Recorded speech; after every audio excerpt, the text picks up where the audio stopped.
Hello and welcome to another episode of Journeys in Fandom.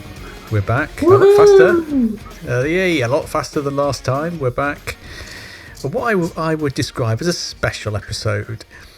I should point out, Matt isn't calling in from his local prison cell, so he obviously got away with burning down Cineworld. But we're here today to talk about The Crow, aren't we? I don't wanna. But I don't want to. You can't make me. It's been a week since I watched it, and I've gone beyond angry. I'm now in this like Zen state of all is calm in life, and now I fear that Zen state is going to come crashing down in a bloody heap. But hey, it's going to be fine. It'll be great. Right, before we get to the implosion, any news? Anything's happened in the last week and a bit? I want to say stuff has. I saw a news article. BBC have dismissed all the complaints about Rogue and the kiss. To be fair, I I forgot all about that and didn't read any. There must have been some complaints, obviously, but didn't read any articles about it at the time. Yeah, there were lots, and they're all unfounded. And the BBC basically said, "Get over it, guys. Grow up." Well, fair enough. Which is positive to see. No news on Series 3. What other news has there been? As we speak, WWE Bash at Berlin is happening literally now. I've forgotten because it's in Germany and not in America. No, it's relatively quiet, isn't it? I can't think of anything. Did you see there's going to be that Netflix series, McMahon? Oh, the Vince McMahon one. I thought that had got cancelled, but I think I'm getting confused with the Hulk Hogan one that has got cancelled. I think that'll be interesting. Yeah, because, well, to be fair, if you park the weirdo-ness of the last 2 or 3 years, it'll be a really interesting thing to see how he manipulated and grew that business from basically just decimated all his rivals back in the 70s and early 80s, and then did it again in the sort of late 90s. So yeah, it'd be interesting to see how, and then obviously what they're going to do about now. Obviously a lot of it they can't talk about, can they, because it's still going through legal proceedings, isn't it? Oh yes. But as we said before, if it's the what's the word, if it hadn't been for that, we wouldn't be getting the excellent product that we've got now. So there are silver linings for everything. Yeah, it's a running joke. If you don't know how good something can be until it needs to be bad first. Yes, and it was bad for a long time, and now it's actually really, really good, as we've said multiple times. Yes. So, as there's no news to keep us off topic. How do you want to do this? So, I don't know, because I fear it would be an hour of me shouting. Well, I'll tell you what, because I watched the original Crow last night, because I bought the 4K disc, it just looks awesome. It looks really good, and I have to admit, so I thought I'll do my homework and I'll watch the original. So maybe we just touch a little bit on that first, because it brings context, because I have read, like I told you earlier, the synopsis for the new one, and my eyes kind of fell out of my head at what I was reading. So maybe it's the context of the original, and then you can then flip it to the new one. Yeah, because I find it quite interesting, because what's the best way to phrase this?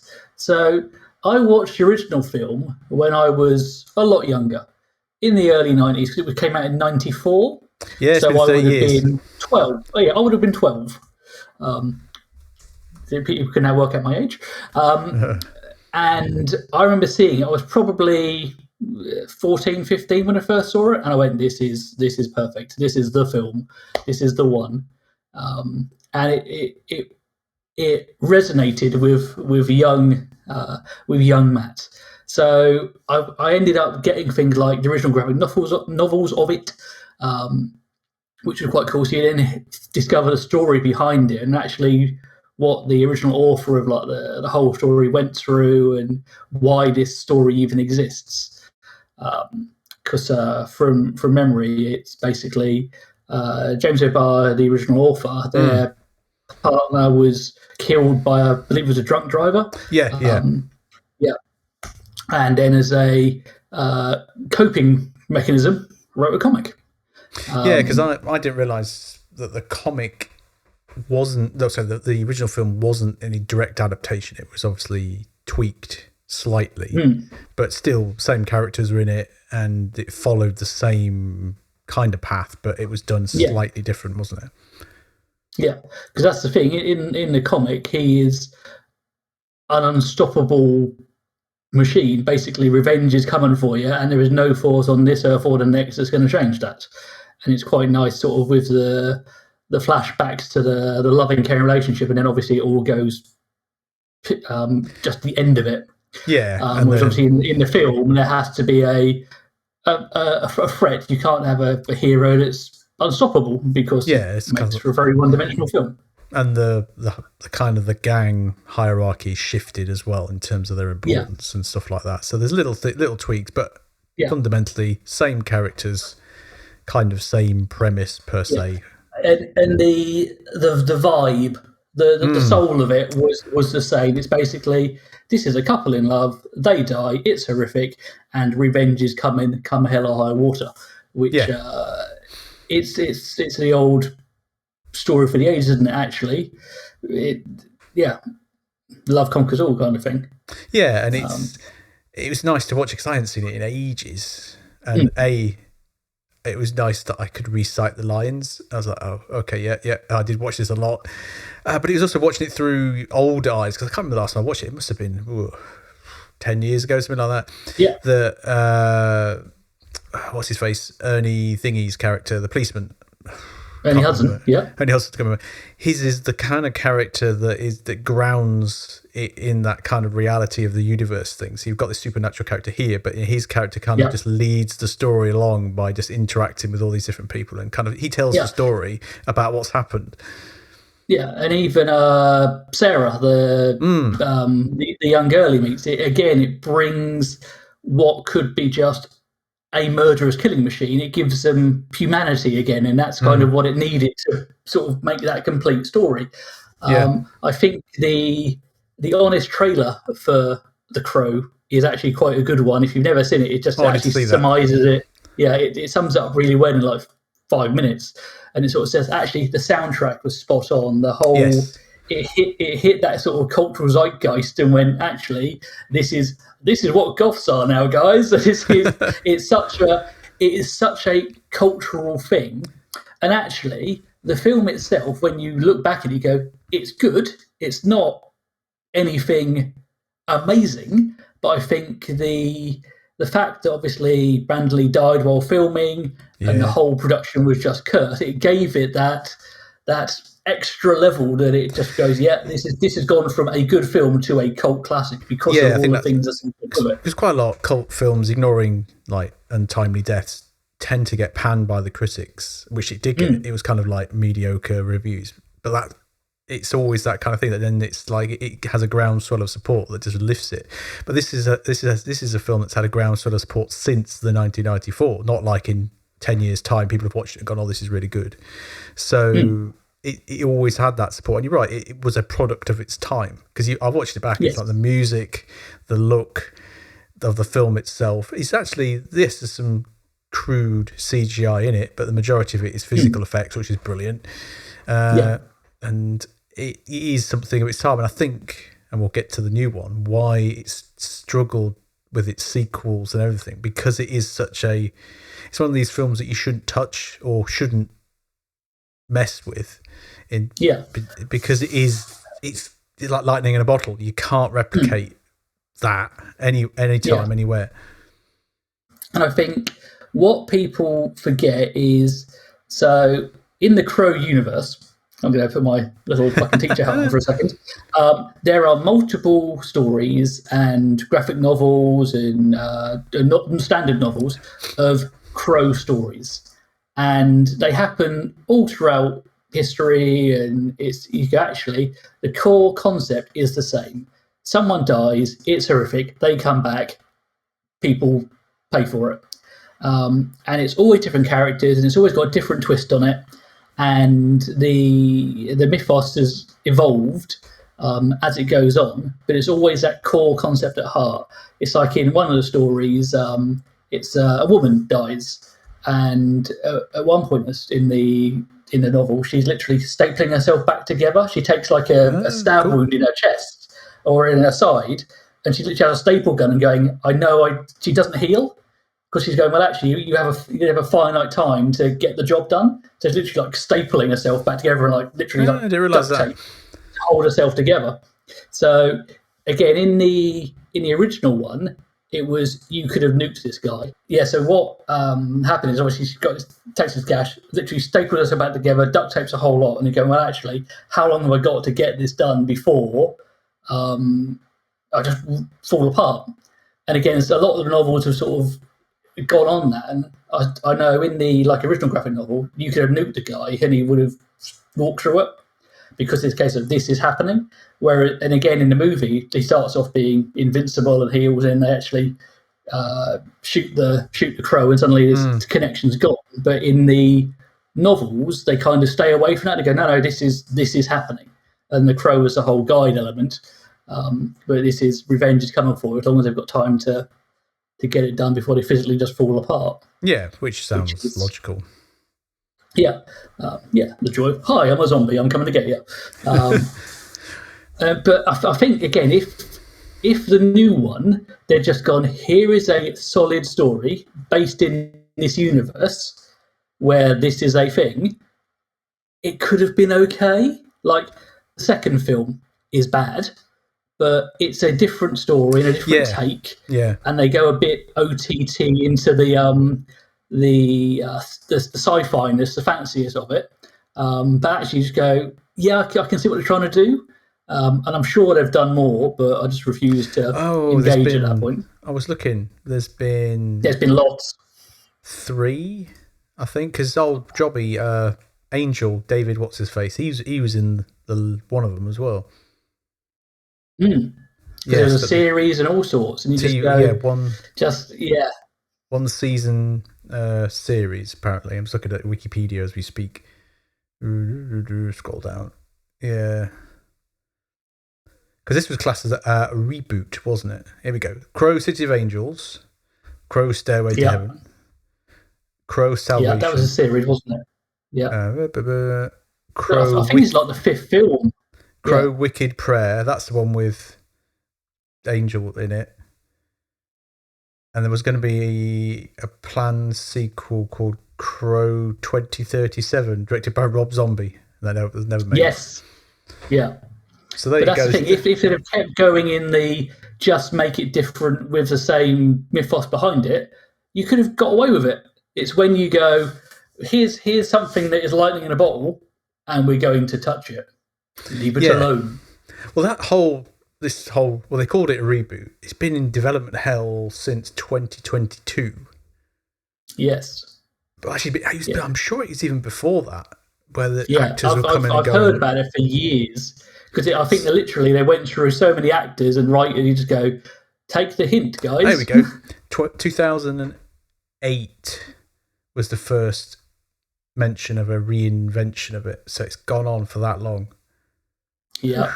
Yeah, the whole section in Wikipedia is massive, just on the development of it. Because I remember there was different actors involved as well. The lead actor, it was bouncing around. People kept dropping out, which is always a good sign, isn't it? That that something was going to happen. Yeah, it's very much a case of take the hint and leave it alone. Jason Momoa's name was associated with it at one point.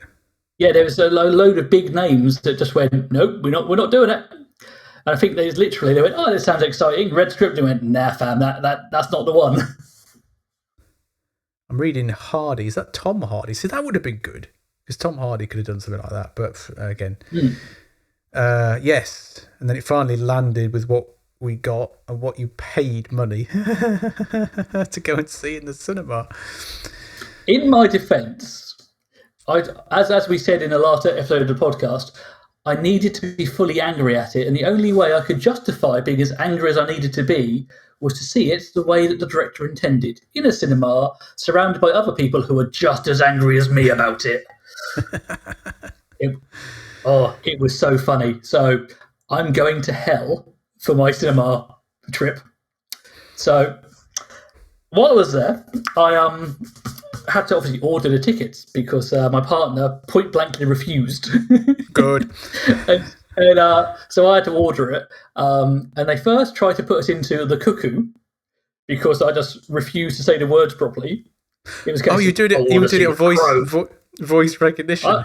Who does that these days? I was in the cinema buying the snacks, buying the tickets, yes. Because it wasn't going to sell out. Our cinema doesn't do face-to-face ticket buying now. It's all touchscreen, like in McDonald's, that kind of stuff. There is a touch screen, but also you can buy tickets while you're getting your snacks. Oh, apologies, I understand, yeah. So the poor sod serving me, I got all my snacks and said, could I also have 2 tickets to see The Crow? And I was already getting a bit belligerent about it before I even got into the cinema. And he goes, 2 tickets for Cook. I went, no, The Crow, not that one. The other film with a bird in it. And while we were getting coffees, I bumped into one of my shop customers. And I said, what are you seeing? And he said, The Crow. And I went, all right, cool. And the look on my face just dropped.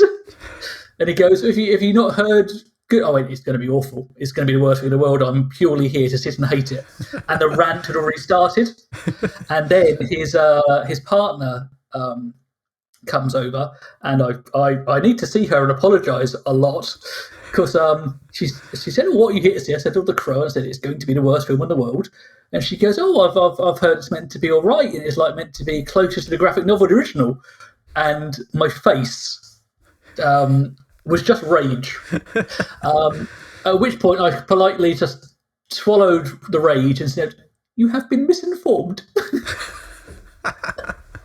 Because I was already losing it before I even got into the cinema.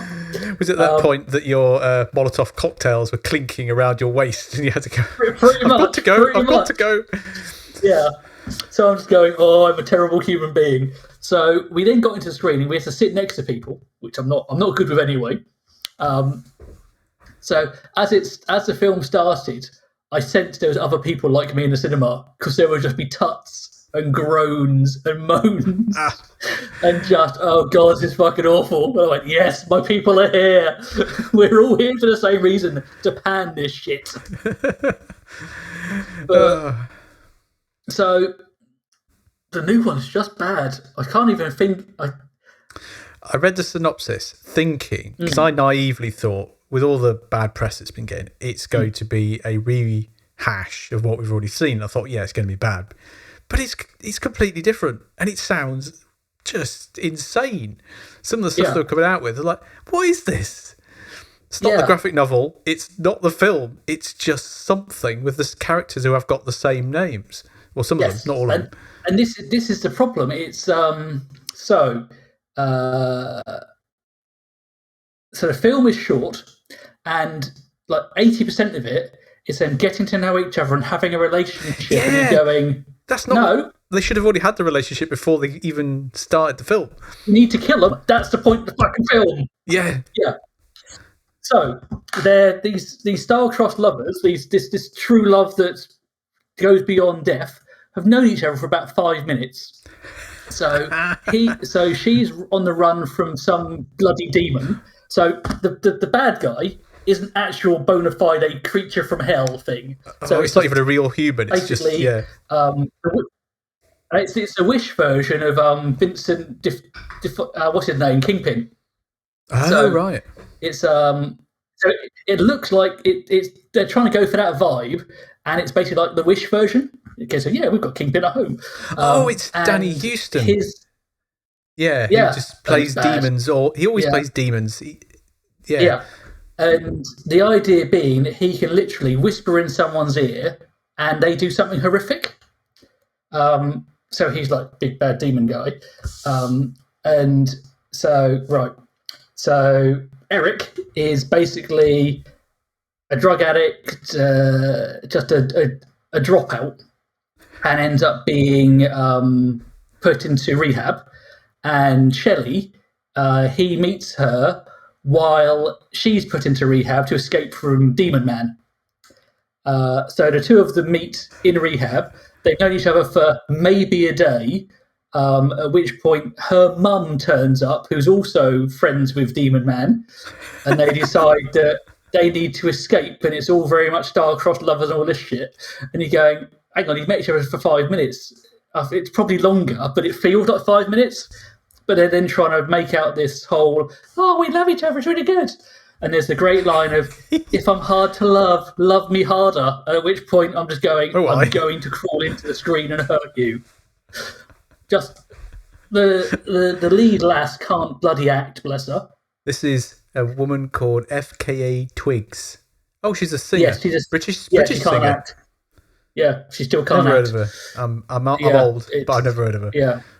Yeah, it's god awful. And the what's his face, the chap who plays Eric, looks like Skarsgård jobby. Yeah, he looks like a Wish version of bloody Jared Leto's Joker. Now he's brother of what's his face, isn't he? Oh yeah, he's the son of Stellan Skarsgård from Avengers and brother of Thingy from True Blood. Yeah, he looks like a Wish version of Joker. I agree with that. It's just bad tattoos. It's just awful. So anyway, they escape from this asylum, and they go on the run, and they the relationship blossoms. It's all very bleh. It's just, oh God, make it end. And then she meets one of her old friends in a club, and he's saying, oh, such and such is trying to find you. At which point she's getting all nervous. They go back to his, and the bad guys are there waiting, and they kill them both. Plastic bag over the head, dead. Cool, perfect. We went, this has taken at least an hour. Why is it taking this long? You should just be dead in 5 minutes, and the whole point is revenge. Ignoring the fact they had to rework the start of the Crow because he was dead, and they had to do all the thing. He came back from the dead within the first half hour, wasn't it? At least the first 15 minutes. It's the opening scenes. Yeah, it's the opening scenes of him literally bursting out the ground. Yeah, it's within and the 15 whole minutes. Love story. Yeah, the whole love story is flashback, which is in line with the graphic novel. You don't see that, so you see them die repeatedly in various ways, but it's a case of actually it's him remembering and half remembering, just going, I'm coming for you because I'm not letting this go. Yeah, and you don't have to be explicitly told about the love story because you see it through the angst, through his kind of remembering what's going on and going through the building, through the artifacts and stuff like that. So, interesting. So it takes an hour to become at least. So he's a Crow for maybe 20 minutes. So oh my lord! At which point, so he dies. He goes to what I guess is purgatory. It's like an old abandoned building with loads of crows sitting in there, and a random piece of exposition that can act. He goes, "Oh, you appear to have died. Oh, such things." Oh, because there was supposed to be, wasn't there? There was supposed to be a thing, wasn't there? It was from the graphic novel. It wasn't in the film because obviously all the things changed. There was supposed to be a character that actually walked him through the kind of like limbo. I can't remember what it was called. There was a character that was supposed to be genuinely in it, but I'm not saying that's the same character. But there was supposed to be someone who explained to him. Well, again, the graphic novel, like the entity, like the Crow entity, explains it in various panels. It's basically death. The Skull Cowboy, that was it. Yeah, and that character was supposed to be in the film, but got cut because they couldn't film anything. They've brought back this, but it's just a bloke in an abandoned building, just going, "Oh yeah, cool. Yeah, you can go back and sort it out, and you'll have the power of a god, I guess." So instantly wakes up from being dead. So there's no like long gas. Oh, I've died. I'm back. Doesn't realise he's died. Corrupt police officers there. They get in a fight. He obviously gets injured. Yada yada yada. Realises that he can heal, and he's just going, wait. It's all very just. Oh God, I hate it. But so he's realising he has these powers, and the reason is he said, as long as your love remains true, you're basically invincible. So he does some research, kills some people, still wearing absolutely normal outfits. Comes to a second group of bad guys. He sees a video of Shelley doing something bad because Demon Man made her do it, and then he doubts his love for her, so all his powers go away. And then he gets shot in the chest with a shotgun and dies from it. And every time he dies, he just reappears back in his purgatory place. I'm going, please stop this. Just make it stop. So they kill him properly in a bathtub, just shotgun blast in the chest kind of thing. And he goes, oh no, you fucked it, mate. She's going to hell. You're screwed. It's all gone wrong. You didn't do it. See you later. And he goes, oh, but what if I exchange my soul for hers so I go to hell and she can come back? And you're going, but she's been dead for like 2 days, mate. That's not how this works. And he goes, and so this purgatory creature person just goes, oh yeah, we'll give you some more power and you can go and do it properly and you can have all this like black blood come from your eyes and you get more powerful. Sake. So yeah, I was at this point I was losing my fucking mind.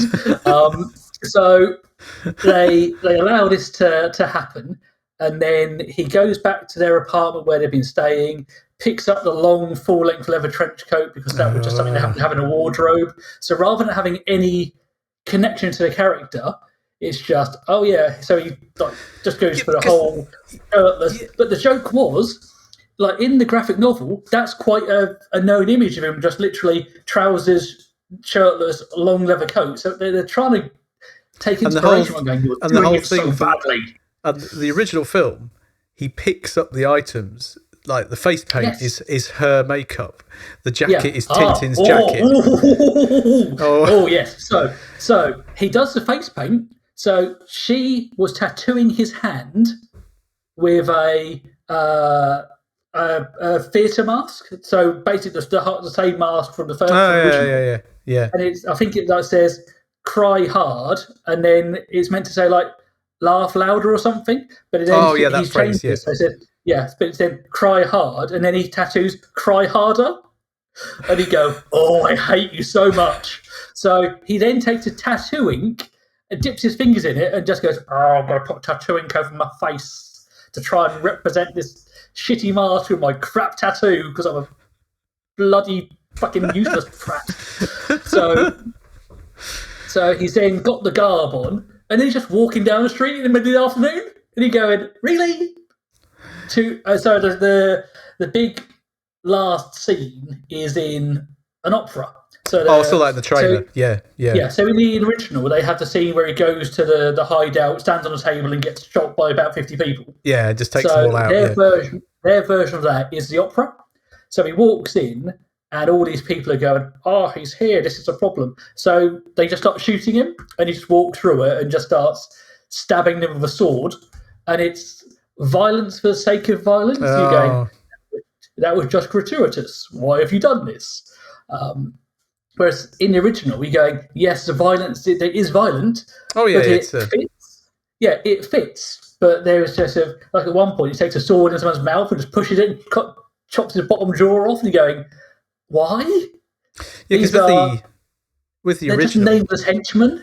The gang that he kills them all in the way that is related to their sins, which again I had spotted when I was younger, and I was like, actually, yeah, of course, yeah, he's just gone through. And then he gets to the bit at the end, and he gives Top Dollar and the rest of them an option. He said, I just want him, and he doesn't escalate it. They escalate it by effectively attacking him first, and he's always said, I just want one person, and that's the whole concept of it. It's they escalated it, and then obviously it escalates more, but he was only after one person. Yeah. So he killed in them this all. version, all of the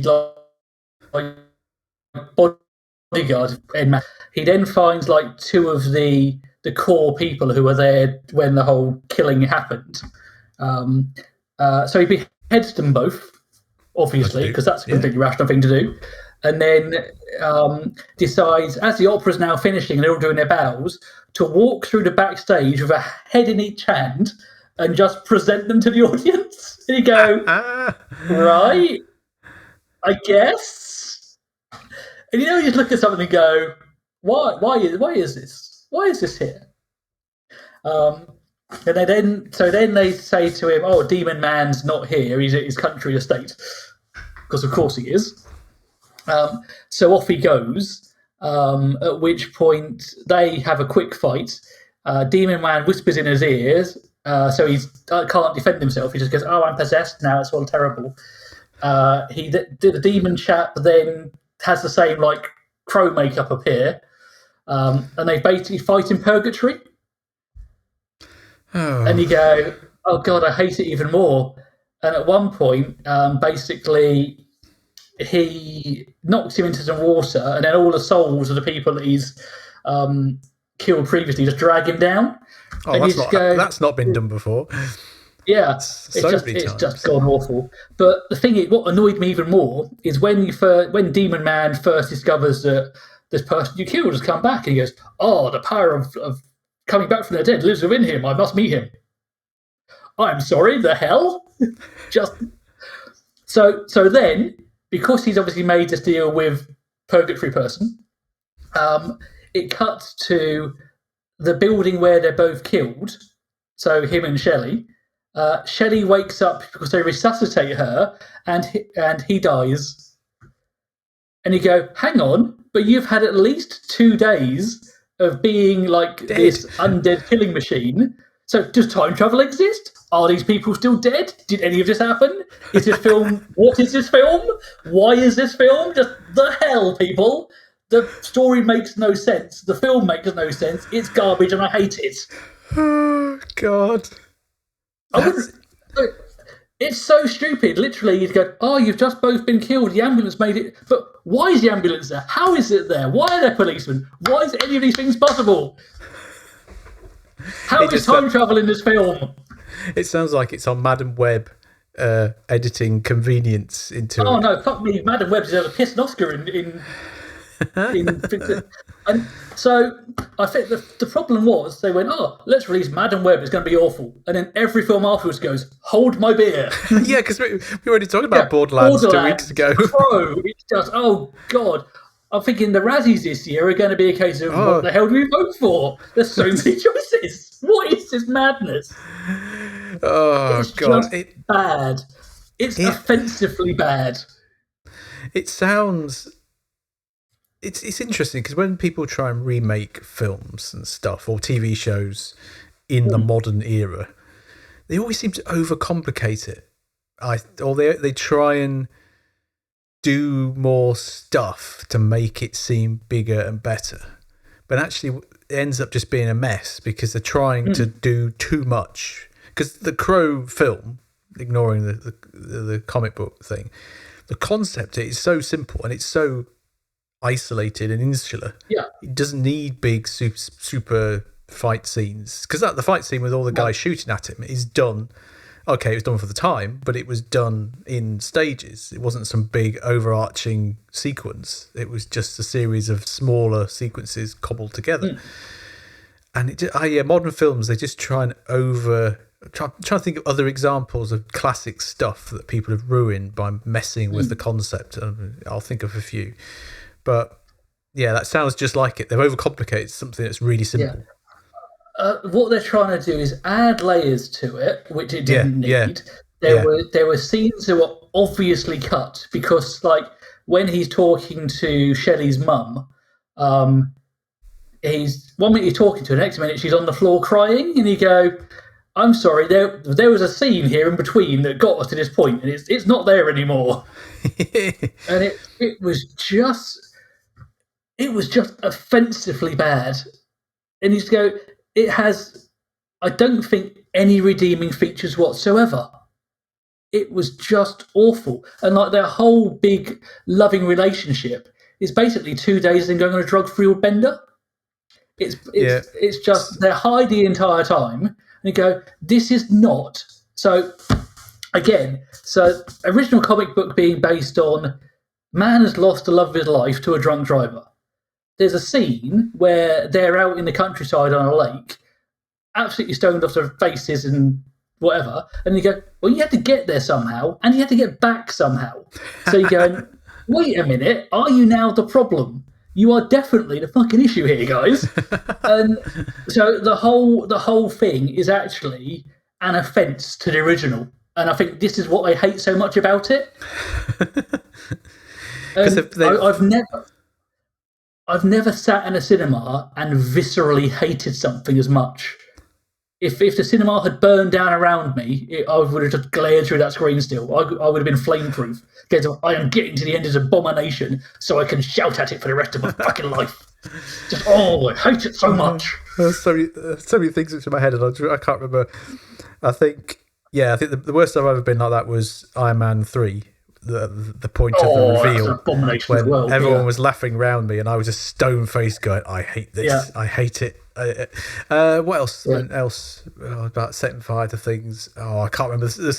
Within that rant, I had a point, and I've lost it. Oh, some of the reviews said, and I think you've already touched on it, that the two leads had no chemistry whatsoever. So any kind of hope of any kind of love story thing was lost. No, and I think that's the thing. In the original, you see Shelley like a handful of times. She's the unglimpsable entity, kind of always half out of focus. She's an idea rather than a character. Yeah, and that's kind of the point. It's such a strong bond that you've lost this, and it's this concept you're trying to get back to. And again, the whole point is in the original, he gets revenge, and then they can be together in the afterlife. Yeah. In this one, she lives. So he's gone to hell or purgatory or God knows where, taking her place because she's a bad person, and then she gets to have a life. And going, I can see the idea, but the whole point of love transcends death. She didn't die. Why is she not dead? Kill this bloody woman, please. Speaking of her, I've got her voluminous filmography. This is the first role, really, she's ever had. Because she's a singer. And to be fair, it will be her last because she was awful. 2 short films, which she was a director of one of them, and 1 bit part, and then she's 2 post-production films, one of which doesn't have a Wikipedia page. Also, I'm an old man now, but she needs to buy a bra. just buy a fucking bra, love. I don't want to just see a pair of nipples walking around the screen. Just behave. I just got really upset by it. All right, I'm in a bad place. It hurt me, and now I need to punish it for what it did. Oh, dear, I don't think we can follow that. Yeah. It just physically upset me, and I think like one of my mates, I don't know if he's trying to be funny or not, but when I did my rant, my pre-watching rant on our old Facebook, his comment was, "Calm down, it's not that bad." And I thought to myself, I do hope you're joking because this is the fucking worst thing ever. It's terrible. Oh, it is. Yeah. Now, I might have been wearing like, what's the opposite of rotating spectacles? Barbed wire spectacles, just going, I hate this, I hate this, I hate this. You were expecting it to be bad, and therefore it was bad. I don't know what there is. Yeah, I think the problem was I expected bad, and it even didn't meet those expectations. It was worse than I expected.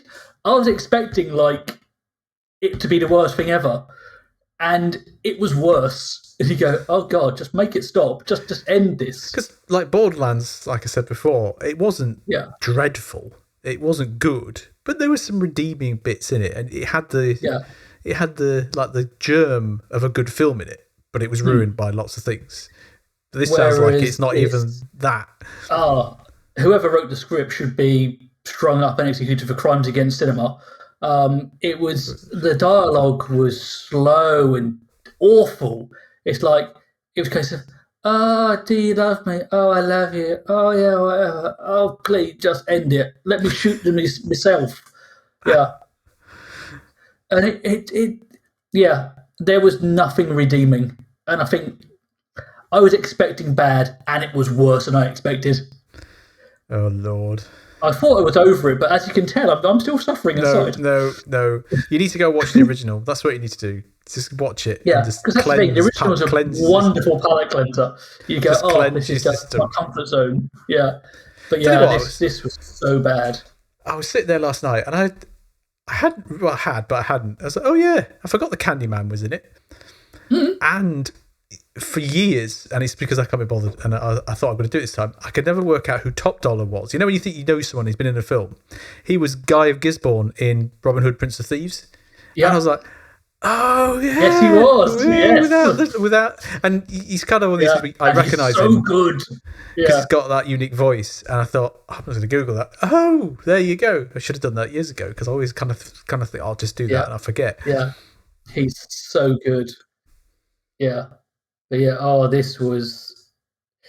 was bad, and I think so. She survives, which is just a crime, and then he just sort of like walks through the screen, and you're just going. So is this like a sequel hook to allow him to do another one? That's in where is it? That's in Wikipedia. They talk about that. Where is it? Something about a quote from old Scalazard. Possible sequel. According to Skarsgård, the original ending was changed by the filmmakers to invoke the possibility of a sequel, much to his reservations. And I think that shows that the filmmakers do not understand this product. Yes, that's right back to where we started. Of revenge. You start, you do it, you finish, you go to heaven, it's done, it's finished, you do another fresh story, new people. You cannot have a sequel. This is not allowed. No, and it's not like you could liken it to The Equalizer in the sense that it's someone taking revenge, but it's The Equalizer is all about taking revenge on behalf of other people. This is that whole tied into love revenge thing where, once the job's done, it's done. They walk away. Doing a concept of a revenge from beyond the grave thing is a totally different film, which they could actually, if Hollywood could be asked to write new material, they could probably write something like that and it would work. But yeah, the fact they even dared leave like a sequel hook open, I'm going, oh, I'm going to find whoever wrote this and I'm going to hurt them. Yes, again, this is a character statement and not my actual intentions. Dear police, don't arrest me. It was written by Zach Balin, who's done Creed 3. That was not too bad. Bob Marley, Gran Turismo, and King Richard. And another person who doesn't have a page called William Schneider. And it was directed by Rupert Saunders. He's English. Snow White and the Huntsman, Ghost in the Shell, and a pilot episode for something on Apple TV. So he's not done much. Now I know what the problem is. Yes, I will find you. It looks like a very much a inexperienced cast all round. And again, if you're going to guess what else he's directed? Guess what else he's directed? You'll never get this. God, what? Slam Dunk the Funk music video by 5. That song's in my head now. There you go. Oh Lord! There's a pub quiz question. If you're going to mess with basically the primordial ooze of like early 90s culture, you treat it with respect. You don't do this to it. And actually, they would have made more money just by taking the original and going, here's an HD re-release. And people would have gone, yes. Yeah, I will go and see that repeatedly because it's a film that I know is good, rather than this abomination that I paid for to shout at. It's coincidental that it came out the same year, the 30-year anniversary. It's just totally coincidental. I don't think they aimed for it. It just happened. But like you say, the 4K disc only came out in May, and I was like, "Oh, didn't even know that." So I bought that. Yeah, because I think they did it for like 20 years or 25 years, and they actually did bring it back to cinema or like a remastered. And you go, just put it back in the cinema that we can all go and sit and watch it and enjoy it, rather than hate this abomination. Because it was bad. The story made no sense. The acting was god awful. The script was grim. The music was crap. It just crossed every box. I went, oh, why is this?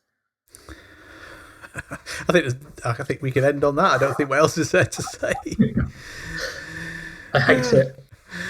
Oh, so final thoughts then. We want less nipples, more fire. Whoa.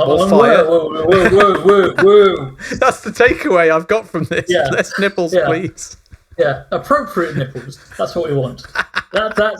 That's the tagline for this episode. Appropriate nipples. Oh, that's brilliant. That's going to be it. Yeah. What's the episode title? Appropriate nipples. Appropriate nipples. Oh God, I don't think we can go any further than that. Yeah, I can't top that. That's my. That's my magnus opus right there. Yeah. Can't top an appropriate nipple. We will have a think about what we're going to talk about next. I'm sure there was something will crop up between now and Christmas. Oh, speaking of Christmas, I was in Sainsbury's today and they are starting to sell mince pies. Yeah. That just really angers me on so many levels. It's like, come on, it's not even bonfire night hasn't gone by yet. Well, for mince pies in August.